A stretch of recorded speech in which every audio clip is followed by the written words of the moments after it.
What's up, nerds and nerdettes and wee little nerdlings all? It's your buddy Big Johnny G, the two-gun Pixie presents Legendary Gaming. Alright, so we are here for another Midday Monologue Monday. However, we're inside because it is breached over 100 degrees here today, and there was no way I was going to be able to go out and do it. It was just sitting on you. Like a fat Satan's bum just sitting on the back of your neck. Alright, but now I'm here.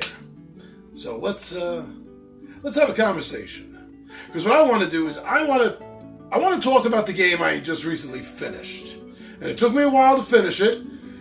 And I made a few mistakes in the first game, a few mistakes in the second game, and I think the third game I really started to hit the stride. But then again, the third game didn't incorporate a lot of the basic rules for the game. Looking forward to running this again and seeing how much better I do. And that's by Ganesha Games, and that's 4 Against Darkness. Now this solo play DM-less RPG, I ran an adventure book, a module, called the Kobold Slave Masters, Caves of the Kobold Slave Masters. And that was 3 chapters long, and I finished it, and I recently posted the 3rd and final chapter, and I'd like to talk about it. So, I'll see you down the table.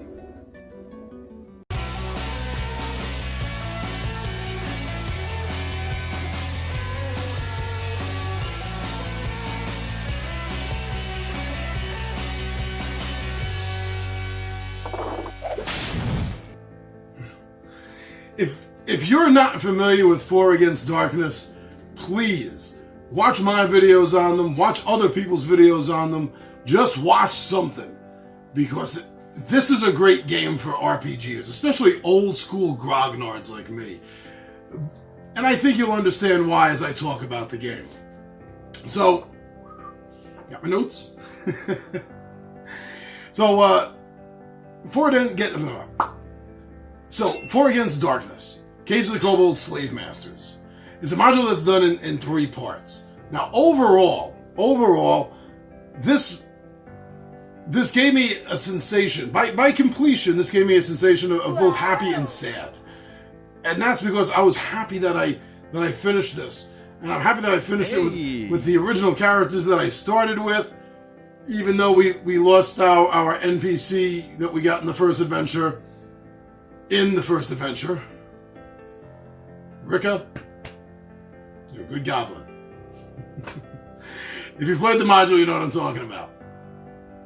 But I was sad because it was over. I was having so much freaking fun that it's over. Now, yes, these characters are going to go on. I have a bunch of other books. I need some more.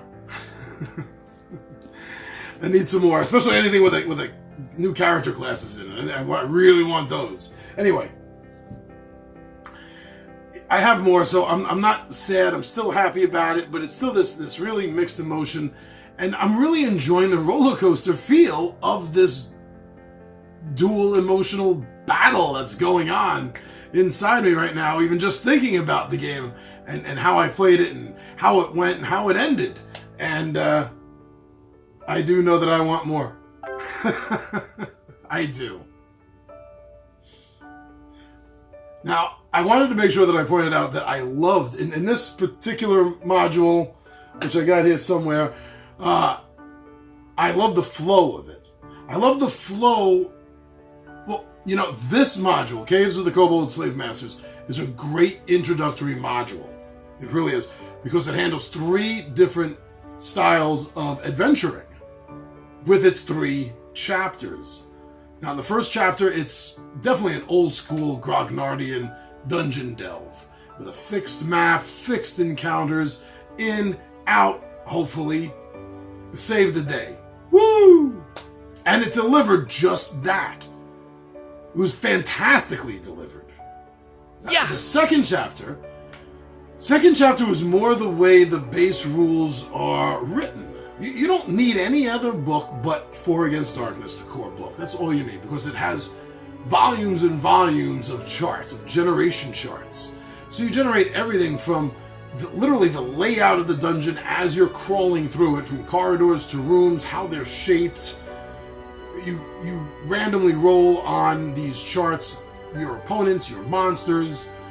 There's different effects. There's charts for treasure. There's charts for a lot of different things that you can encounter. And that's the way the second chapter plays out.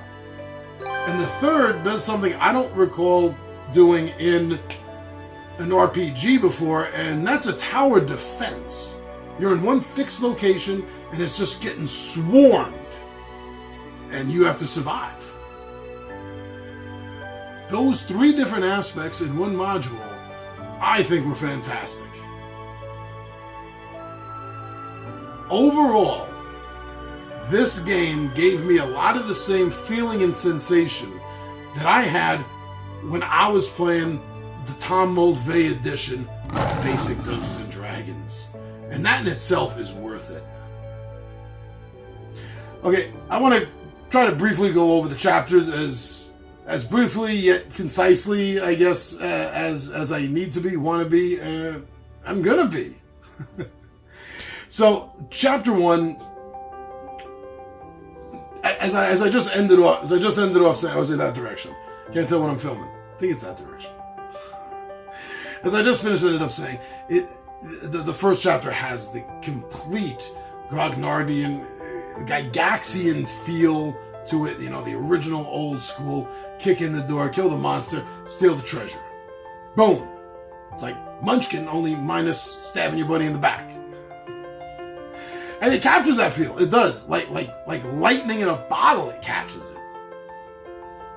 Now, I want to say that I did make a lot of mistakes, I think, in the first chapter that I played through.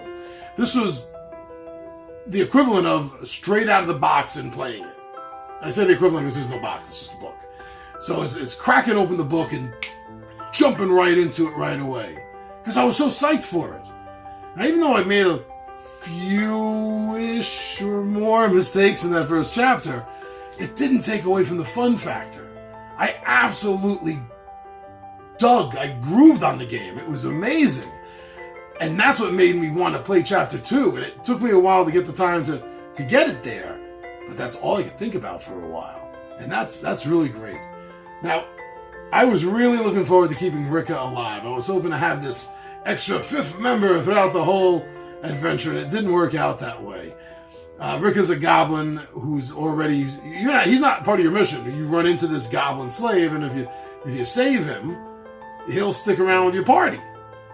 Cool. You know, we had we had ourselves our little torchbearer, so to speak. You know, so send him in first. No, we weren't doing that. We were playing good with Rika, but it was really a lot of fun, and it added to the enjoyment I had with chapter 1. Now, chapter 2 was the best playthrough example that you could possibly get of how the basic core rules work as far as generating dungeons and enemies, monsters, treasures, minions, and bosses goes.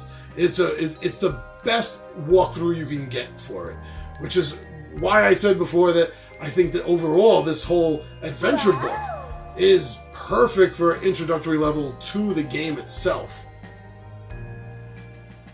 This part of the adventure, with this random generating of every aspect pretty much as you're walking through it.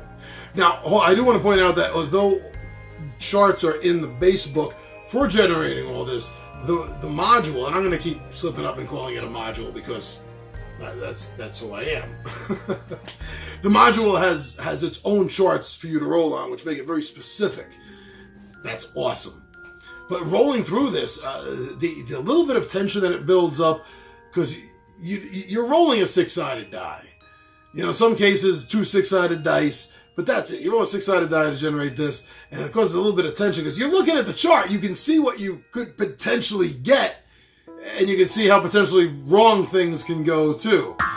And that's a great aspect and really added to the energy level, I thought, of Chapter 2. I mean, I can't put it any better than I did earlier. As far as Chapter 3 goes, I don't recall ever playing an RPG, a tabletop, die-rolling, pencil and paper RPG game that was a tower defense. I know the concept of tower defense is pretty popular in some board games. I got one right here, The Legacy of Sherwood, but it's not something I've ever DM'd or played through in an RPG. So to experience this feel was really fun. And also, although there's nothing against it, there's nothing about it, there's nothing specific in the rules. I got them over there. There's nothing specific in the rules, actually, about doing a tower defense game, but there's nothing not either. It's just something you can do. And again, without it being in the module, I wouldn't have thought about it for the RPG game itself. And that really kind of, I want to say blew my mind. It's a little bit strong. I mean, it didn't really There's been other things in other RPGs that I could say blew my mind. But this came pretty close in the sense that it was just something I never encountered or thought of. And I appreciated that in the module, and it really made the ending freaking epic, man. It really did. It made me wish that I did not kill the demon boss in Chapter 2 just so he could randomly pop up in some inopportune time in the middle of our fighting all his minions guarding the church. I think that would have been a hell of a lot more fun, but it didn't happen because I was efficient in Chapter 2. Lucky. Overall, I definitely got to say that I'm 100% impressed with the game. I am 100% happy that I purchased it and that I played through it. Regardless of the fact that I made some mistakes, I got a little bit better as the chapters went on. It didn't take anything away from the game at all. And I'm glad I'm playing it better now. I'm glad I'm playing it with a better understanding of the rules. And I'm really looking forward so much to doing everything else that they have available. I got a bunch of the other module books.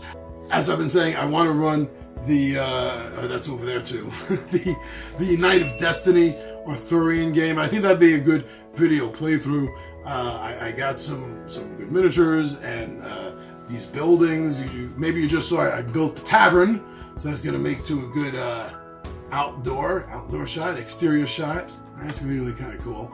So between the gaming of it and the setting up of the video of it, I am so excited. But there's a lot of other ones too that I'm probably not gonna get a chance to get to video.